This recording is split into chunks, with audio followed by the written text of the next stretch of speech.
नमस्कार, मैं शिव। आप देख रहे हैं लाइव न्यूज 24। जहां पर 2024 में अयोध्या में भगवान श्री राम का भव्य जन्मभूमि और मंदिर जब बना, उसका उद्घाटन हुआ, उसके बाद जो हर्षोल्लास देखने को मिला पूरे देश में, विदेश में। लेकिन वहीं पर भगवान राम को जन जन का नायक बनाने वाले गोस्वामी तुलसीदास की जो जन्मभूमि है, जो श्री राम जन्मभूमि से महज 36 किलोमीटर पश्चिम उत्तर कोने पर बसी हुई है, उसकी लड़ाई की जंग चल रही है। आज हम पूछेंगे अपने मेहमान से, जो तुलसी जन्मभूमि के विवाद को लेकर के अनावरत कई वर्षों से संघर्ष कर रहे हैं, और उनमें क्या क्या हुआ, कहां तक पहुंचे, और क्या भगवान राम के बाद भगवान तुलसी गोस्वामी तुलसीदास जी के जन्म स्थान का विवाद सुलझेगा? क्या वहां भी भगवान राम के अन्य भक्त गोस्वामी तुलसीदास का भव्य मंदिर बनेगा? इन सारी बातों को लेकर के इसके कानूनी पेच और ये मामला अब न्यायालय में चला गया है, इन सारे विषयों पर बात करेंगे। डॉक्टर भगवताचार्य जी हमारे बीच में है, आप हमारे इस कार्यक्रम में आए, आपका बहुत बहुत स्वागत है। स्वामी जी, तुलसी जन्मपीठ को लेकर के क्या अब तक की सरकारें और नेताओं में किन किन सरकारों ने आपका साथ दिया, किन नेताओं ने आपका साथ दिया, क्या इस पर भी कुछ प्रकाश डालेंगे? तुलसी जन्मभूमि को लेकर के कार्य किया गया, तो उसमें हमने विश्वविद्यालय के, भारत के 10-5 विश्वविद्यालयों को छोड़कर बाकी देश के जितने भी विश्वविद्यालय थे, वहाँ हमने तुलसी जन्मभूमि पर कार्यक्रम कराया। और कार्यक्रम करने के बाद में सारे विश्वविद्यालय के लोगों ने, दो ही एक जगह छोड़कर सब लोगों ने स्वीकार किया कि वास्तव में गोस्वामी तुलसीदास जी की जो जन्मभूमि है वो बांदा राजापुर ना होकर के राजापुर सुकरखेत गोंडा का है। अब आप देखिए, शुरू से ही 31 मई 1960 को दिल्ली विश्वविद्यालय में अखिल भारतीय संगोष्ठी हुई। उसमें यथासोरो अप्रमाणिक तर्कहीन जाली सिद्ध हुआ और राजापुर बांदा भी तुलसी की जन्मभूमि नहीं है, ये स्वीकार हुआ। इसके बाद 1997 में 6-7 दिन 1997 में लखनऊ विश्वविद्यालय के मालवीय सभागार में कराया गया, और उसमें से राजापुर बांदा, एटासोरो, राजापुर सोकरखेत गोंडा तीनों पक्षधर बुलाए गए। सभी के तरफ के विद्वान भी आए, सब लोगों ने अपना पक्षधर रखा। और उस समय 2 न्यायाधीश, श्रीनाथ सहाय जी और जेपी माथुर, ये दोनों निर्णायक बनाए गए। उस समय सब कुछ श्रवण करने के बाद ये हुआ कि वास्तव में क्या है। तो उस समय सारे विद्वानों ने केवल गोंडा, एटासोरो, राजापुर बांदा को, जो वहाँ के लोग थे उन लोगों को छोड़ करके सारे विद्वानों ने राजापुर सोकरखेत गोंडा को स्वीकार किया। और जेपी माथुर और श्रीनाथ सहाय ने सभी के बीच में कहा कि मिले हुए तर्कों, तथ्यों तथा विद्वानों के व्याख्यान सुनने के बाद हम इस निष्कर्ष पर पहुंचे हैं कि वास्तव में गोस्वामी तुलसीदास की जन्मभूमि राजापुर सोकरखेत गोंडा ही है। क्यों कि किसी भी व्यक्ति के पास एक भी डिसमिल जमीन नहीं है, और राजापुर के सोकरखेत गोंडा में 45 बीघा जमीन गोस्वामी तुलसीदास जी के पिता आत्माराम दुबे के नाम आज भी राजस्व रिकॉर्ड में दर्ज है। इससे बड़ा प्रमाण और कोई नहीं हो सकता। और दूसरा, उन्होंने कहा कि सोकरखेत में आज सबसे बड़ा प्रमाण है तुलसी जन्मभूमि रूपी ताला को खोलने के लिए सोकरखेत एक कुंजी है। सोकरखेत गोस्वामी तुलसीदास जी ने लिखा है रामचरितमानस बालकांड के 30वें दोहे में, मैं पुन निज गुरु सन सुनी कथा सो सोकरखेत, समझी नहीं तस बालपन तब अति रहो अचेत। मैंने अचेतावस्था में अपने गुरु नरहरदास से कथा श्रवण की, लेकिन मैं भली भांति उसे नहीं समझ सका। अचेतावस्था की स्थिति 6-7 साल 8 साल की होती है। और सोकरखेत न एटासोरो में है, न राजापुर बांदा में है। सोकरखेत के लिए बताया गया है, कहत कथा इतिहास बहु आए सोकरखेत, संगम सरजू घाघरा संत जन्म सुखदेश। सोकरखेत सरजू घाघरा के संगम पर जो पस्का में है, नरहरि आश्रम के पास, वहीं हुआ। और उसके लिए प्रमाण है कि त्रयोदन है अवत्य पस्का सुप्रमाण। भगवान श्री राम की जन्मभूमि अयोध्या से 36 किलोमीटर पश्चिमोत्तर सूकर खेत है, जहाँ पौष मास में 1 माह का सूकर खेत का मेला सतयुग से चला आ रहा। सूकर खेत उसे इसलिए कहते हैं कि सतयुग में भगवान बाराह ने जब पृथ्वी का हिराज पृथ्वी को चुरा कर रसातल लेकर चला गया, उसमें भगवान बाराह ने सूकर का अवतार धारण करके हिराज का वध किया। तो सूकर का अवतार धारण करने से वो पूरा क्षेत्र सूकर खेत बोलता है। वहीं पर बाराह भगवान का मंदिर है पास में, और वहां से 8 किलोमीटर दूरी पर उनकी आराध्य शक्ति बाराही देवी की जो शक्ति पीठों में है उनके, और बाद में नरहरि आश्रम है। और 5 किलोमीटर वहां से उत्तर रामचरितमानस के रचयिता गोस्वामी तुलसीदास की जन्मभूमि सरजू के तट पर राजापुर में विद्यमान है, जो गोंडा जनपद के कर्नेलगंज तहसील परस्पर विकास खंड के अंतर्गत आता है। अब जब मालवीय सभागार लखनऊ विश्वविद्यालय में जजों ने कहा कि सूकर खेत सबसे बड़ा कार्य, अबोध बालक नहीं आ सकता, बांदा के राजापुर में जन्म ले लिया जाए, अगर मान लिया जाए तो 350 किलोमीटर गोंडा सूकर खेत नहीं आ सकता। तो उन लोगों ने जब यहाँ से जब हार गए तो कहा कि राजापुर तो मैंने बना लिया, अब सूकर खेत के लिए तो कामदगिरि परिक्रमा में उन्होंने 97 के बाद गेरू घोर करके वहां नरहरि आश्रम भी बनाया, और कहा कि तुलसीदास जी यही नरहरि आश्रम से पढ़ते थे। लेकिन अब सरजू घाघरा कहाँ से लाऊं? तो जिस प्रकार से उन्होंने राजापुर तुलसीदास की जन्मभूमि घोषित कराया, उसी प्रकार से नरहरि आश्रम। अब आप देखिए, गोस्वामी तुलसीदास जी का जो जन्म स्थान जो राजापुर बताया जाता है, बांदा का राजापुर, वो राजापुर ही नहीं है। 1554 में गोस्वामी तुलसीदास जी का जन्म हुआ। उस समय उसका नाम विक्रमपुर था। संवत 1813 में हिंदू पथ ने विक्रमपुर को कटाकर राजापुर कराया।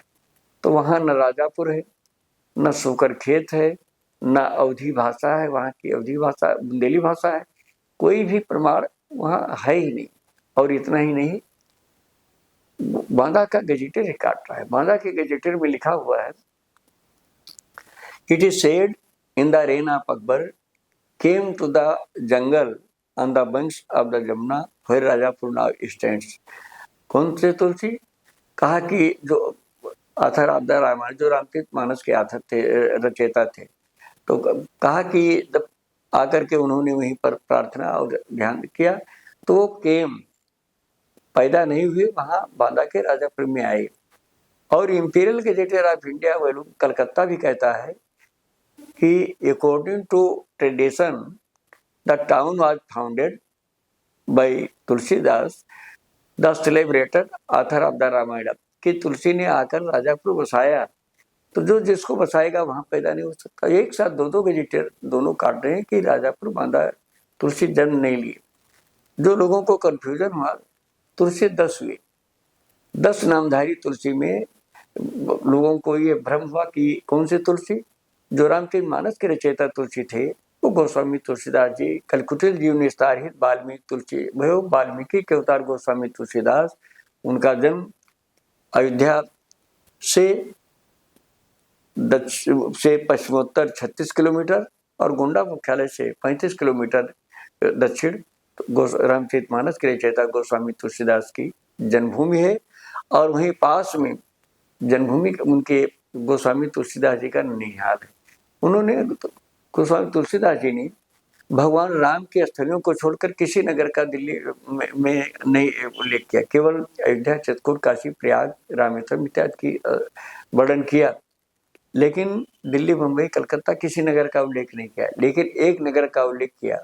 गोस्वामी जी की एक कृति है दोहावली।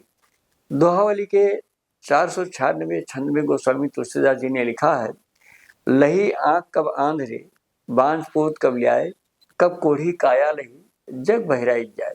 न अंधों को आंख, न कोढ़ियों को काया, न बांझों को पुत्र मिला। ऐसी स्थिति में भी दुनिया इतनी बावली है कि बहराइच जा रही है। तो बहराइच क्या था? बहराइच जनपद में कैसरगंज के तहसील में ये फकरपुर विकास खंड में भिलोरा बासु जो दाहौरा के तट पर है, माता हुलसी की जन्मभूमि थी। तुलसी का ननिहाल था और हुलसी धनीर मिश्र की पुत्री थी। तो गोस्वामी तुलसीदास जी अपने ननिहाल आया करते थे, वहीं से वो बहराइच जाया करते थे, इसका उन्होंने उल्लेख किया है। तो इस तरह से गोस्वामी तुलसीदास जी का जन्म राजापुर सुकरखेत गोंडा और ननिहाल बहराइच में भिलोरा बासु जो हुलसी धाम है वो तुलसी का ननिहाल था। अब आप देखिए, इतना नहीं, गोस्वामी तुलसीदास जी ने खुद लिखा क्या कि राजा मेरी राजा राम अवध शहर है, मेरे राजा राम है, मेरा शहर अवध है। 7 फरवरी 1856 को गोंडा जिला बना। पहले गोंडा, बहराइच, गोरखपुर, देवरिया सब अवध, गोस्वामी जी के समय में सब अवध में ही था। और फिर कहते हैं गोस्वामी तुलसीदास जी कवितावली में कि बानर विभीषण की ओर के कनावड़े हैं, सो प्रसंग सुने अंग जरे अनुचर को, राखे रीत आपनी जो हुई सोई कीजिए बल, तुलसी तिहारो घर जाए हो घर को। प्रभु, अगर आपने किष्किंधा से सुग्रीव और लंका से विभीषण का उद्धार किया तो मैं आपके घर पैदा हुआ हूँ डायरेक्ट अब्दा, मेरे उद्धार में इतना विलम्ब क्यों? आज भी जो गोंडा का राजापुर है वो अयोध्या की 84 कोसी परिक्रमा के अंतर्गत आते है। कम से कम 8-10 हजार संत वहाँ पूरे देश के कोने कोने से आकर वहाँ ठहरते हैं। और वहाँ समझ लीजिए कि रामानंद सागर, अनूप जलोटा और पंडित राम किंकर उपाध्याय जी आए, मुरारी बापू की कथा हुई और बड़े बड़े विद्वान यूनिवर्सिटियों के समझिए कि डॉक्टर हरकिन अवस्थी, कुंवर चंद्र Prakash Singh, doctor Ramji Tiwari, doctor Surya Prasad Dixit, Tribhuvannath Shukla, doctor Jayaprakash, मेरे कहने का मतलब सारे विश्वविद्यालय के विद्वान के सब वहाँ आए। तो इस तरह से वो अपने में विद्वानों ने उसे स्वीकार किया। महाराज जी, इतने दिनों की आपके संघर्ष के पूरे कार्यकाल में किन मुख्यमंत्रियों ने आपके श्री तुलसी जन्मपीठ के मुद्दे को गंभीरता से लिया और इस पर आपका सहयोग किया? कृपया बताइए। हाँ, कुछ जगह गया तो कुछ लोगों ने उसे स्वीकार किया, तो अब आप समझिए कि बहुत से लोगों ने स्वीकार किया और उनका मीडिया के लोगों ने काफ़ी इसमें सहयोग किया। तो जो आए, अब नेताओं में समझ लीजिए कि ये आंदोलन तो मेरा बहुत दिनों से था और सभी वर्गों ने इसे स्वीकार किया। मैं इसे प्रदेश के पूर्व मुख्यमंत्री श्रीपद मिश्रा, उन्होंने भी इसे स्वीकार किया और अखिलेश यादव मुख्यमंत्री, उन्होंने भी विधानसभा में 20 लाख की घोषणा करते हुए इसे स्वीकार किया। और विधानसभा के अध्यक्ष केसरीनाथ त्रिपाठी ने भी तुलसी जन्मभूमि राजापुर सुकरखेत गोंडा को स्वीकार किया कि यही प्रामाणिक तुलसीदास की जन्मभूमि है। ललन प्रसाद ब्यास दिल्ली से आते थे और बर्मिंघम के यूनिवर्सिटी के फिर बड़े बड़े विद्वान आकर वहाँ अब रिसर्च करते हैं। तो सारे विद्वानों ने इसे स्वीकार कर लिया कि तुलसीदास की जन्मभूमि वास्तव में राजापुर बांदा ना होकर के राजापुर सुकरखेत गोंडा ही गोस्वामी तुलसीदास जी की वास्तविक जन्मभूमि है। जिस प्रकार से भगवान श्री राम की जन्मभूमि उन्होंने अयोध्या में अवतार लेकर पूरे विश्व को मानवता का पाठ पढ़ाया, जन जन तक एक मर्यादा किस प्रकार से लोगों को अपना जीवन यापन करना चाहिए, रामाद्वत पर्वत रामराजवत सब कुछ दिया। उसी के बगल में उनके भक्त गोस्वामी तुलसीदास जी जो कि सनातन धर्म के संरक्षक के रूप में हैं, उन्होंने जन्म लेकर के राम कथा को जन जन तक पहुँचाया। लेकिन दुर्भाग्य सौभाग्य कहिए कि 526 वर्ष हो गए आज तक तुलसी जन्मभूमि में जो बात होनी चाहिए कुछ भी नहीं हुई। आज जबकि समस्त पूरे देश विदेश में भी शेक्सपियर की जन्मभूमि को इंग्लैंड में, रसा में टॉलस्टॉय की जन्मभूमि को, गेटे की जन्मभूमि को जर्मनी ने भी, वहाँ की सरकारों ने खूब महिमा मंडित करके सब किया। लेकिन ये देश का दुर्भाग्य है कि आज तक प्रदेश या केंद्र किसी भी सरकार ने आज तक वहाँ कोई रुचि नहीं लिया। और आप समझ लीजिए कि वो आज देश विदेश के लोग आते हैं, वहाँ रुकने के लिए न कोई जगह है न कुछ, जबकि आस्था सभी के साथ है। अब जो भी राम जन्मभूमि आता है सभी लोग दर्शन करने आते हैं। इसलिए हम लोग चाहते हैं कि भारत सरकार और प्रदेश सरकार मिलकर उसे तुलसी जन्मभूमि के गरिमानुरूप चूंकि राम जन्मभूमि के सन्निकट है, उसको भी ख्याति यश और पुण्य के भागी हूँ उसे उसके गरिमानुरूप बनाकर, और ये सारे देश विदेश के समस्त भक्तों का, पर्यटकों का और मतलब जितने यूनिवर्सिटी के लोगों की इच्छा है कि तुलसी जन्मभूमि को उनके गरिमानुरूप बनाया जाए।